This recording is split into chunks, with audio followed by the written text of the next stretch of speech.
നമ്മളെ ഏറ്റവും എന്റെ ജീവിതത്തിലെ ഏറ്റവും വലിയ ആഗ്രഹം അതാണ്. ഒരു വട്ടെങ്കിലും ആ ബിഗ് സ്ക്രീനിൽ നമ്മളെ മുഖം ഒരു വട്ടം കാണാം.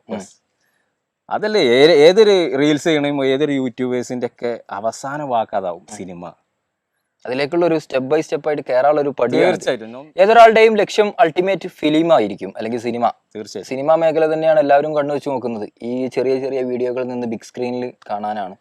സിനിമ ഏതെങ്കിലും സംസാരിച്ചിട്ടുണ്ടോ അല്ലെങ്കിൽ ചെയ്യാനുണ്ടോ? 1-2 പടത്തില് പറഞ്ഞിരുന്നു. ഇപ്പോ മിനിഞ്ഞാത് കഴിഞ്ഞ 19-ാം തീയതി നമുക്കൊരു ചാൻസ് കിട്ടിയിരുന്നു. നമ്മളെ ഇവിടെ എന്തായാലും മുക്കത്ത് ഷൂട്ട്. പക്ഷെ അന്നാണ് ഞങ്ങൾക്ക് കാശ്മീർ പോകാണ്ടായിരുന്നത്. അതോടുകൂടി ആ ചാൻസ് പോയി. കാശ്മീർ ഒഴിവാക്കി ഒരു 18-ാം തീയതിയൊക്കെ ആ ഷൂട്ടാക്കി. അന്ന് മറ്റേ അതിന്റെ ഇത് ആൾക്ക് പറ്റിയില്ല, നായകന് പറ്റിയില്ല. അപ്പൊ അങ്ങനെ പ്രശ്നമായി, അത് ഒഴിവായി. സിനിമ ലക്ഷ്യം വെക്കുന്നുണ്ട്. തീർച്ചയായിട്ടും നമ്മളെ ഏറ്റവും എന്റെ ജീവിതത്തിലെ ഏറ്റവും വലിയ ആഗ്രഹം അതാണ്. ഒരു വട്ടെങ്കിലും ആ ബിഗ് സ്ക്രീനിൽ നമ്മളെ മുഖം ഒരു വട്ടം കാണാം.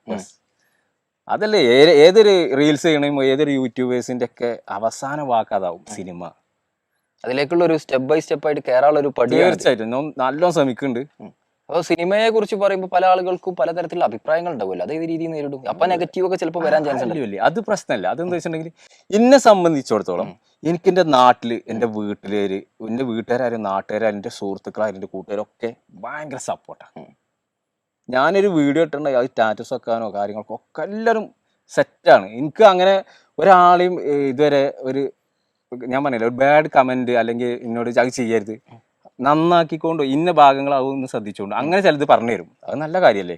അല്ലാതെ ഒരാൾ എന്നോട് മോശമായിട്ട് ഇംപ്രൂവൈസ് ചെയ്തു തരും, അത് ഇംപ്രൂവ് ചെയ്യാൻ വേണ്ടി തീർച്ചയായും അത് പറഞ്ഞു തരും.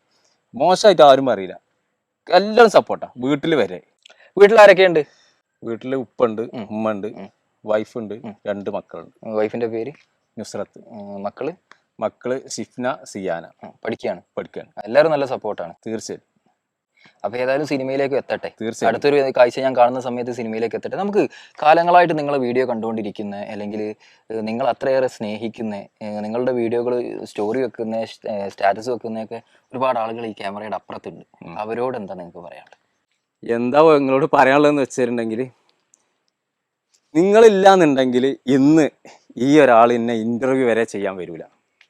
നിങ്ങളെ സപ്പോർട്ട് കൊണ്ട് മാത്രമാണ് നമ്മൾ ഈ ഒരു സ്റ്റേജിൽ ഈ ഒരു ലെവലിൽ എത്തി നിൽക്കുന്നത്. അപ്പോൾ തുടർന്ന് നിങ്ങളെ സപ്പോർട്ട് ഉണ്ടാവുക. പിന്നെന്താ പറയുക, എല്ലാവരും പ്രാർത്ഥന ഉണ്ടാവുക. Okay, all the best. അപ്പോൾ ലാലയുടെ വിശേഷങ്ങൾ കുറഞ്ഞ സമയം കൊണ്ട് ഒരുപാട് കാര്യങ്ങൾ നിങ്ങളുടെ മുന്നിലേക്ക് എത്തിക്കാൻ പറ്റിയെന്ന് വിശ്വസിക്കുന്നു. ഏതായാലും സിനിമ എന്നുള്ളത് ഏതൊരാളുടെയും അൾട്ടിമേറ്റ് ആണ്. ലാലയുടെയും മനസ്സിൻ്റെ ഉള്ളിൽ സിനിമ എന്നുള്ള ആ ബിഗ് സ്ക്രീനിൽ ആ പേര് എഴുതി കാണിക്കുന്നതും പുതുമുഖങ്ങളെ പരിചയപ്പെടുത്തുന്നു എന്നുള്ളതിൽ ലാലയുടെ ആ പേരും വരട്ടെ, അപ്പോൾ ആ മുഖവും വരട്ടെ എന്ന് കൂടെ ആത്മാർത്ഥമായി പ്രാർത്ഥിക്കുന്നു. മറ്റൊരു സ്ഥലത്ത് മറ്റൊരാളുമായിട്ട്